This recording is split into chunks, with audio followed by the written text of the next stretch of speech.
Janela, bakit parang problemado ka? Eh kasi, bigla na lang nawala yung pera sa bank account ko. Ha? Paano nawala? Hindi ko din alam. Bigla na lang nawala. Gano'n ba kalaki ang nawala?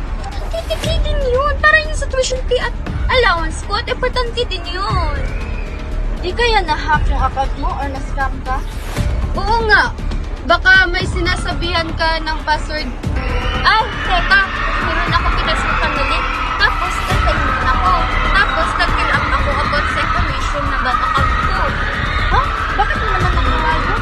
Sabi kasi dun na bibigyan daw ako ng 50k kung magsasign in ako. Naku, alam mo bang delikado yan? Oo nga, may tinatawag tayo na cybercrime dyan. Hindi pwede yun. Kailangan ko itong i-report ko police. Tara!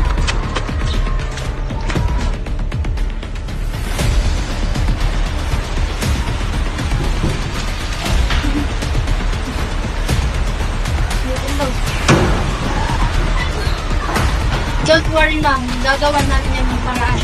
Meron kaming tinatawag na cybersecurity para sa mga cybercrime at ma-action natin yan sa mga cybercrime.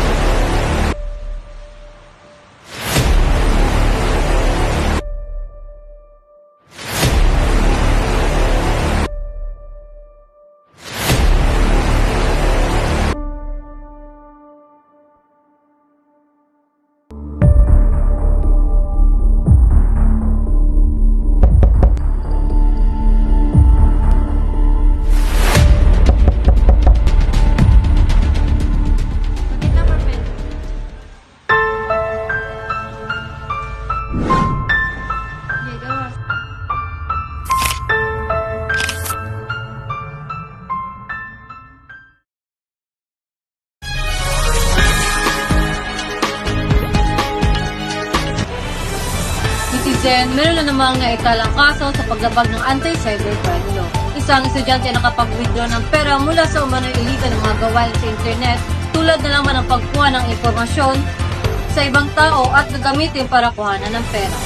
Gamit ang link na ipinasa sa email, nakuha si Lumacio Ryan sa mahigit 20k na remittance mula sa credit card o bank account ng biktima. Ayon sa mga polis, gumagamit ito ng link upang makasign in at sinabing bibigyan daw ng 20k kung magsa-sign in lang. Binigyan siya ng link para makasign in at mag-fill up ng information about sa account niya at ginamit ito ng suspect upang maka-withdraw. Mula dito, mahigit 100k na ang na-withdraw ni Lumacio Ryan. Gumagawa pa siya ng panghahak nang nahuli siya ng mga pulis noong February 24.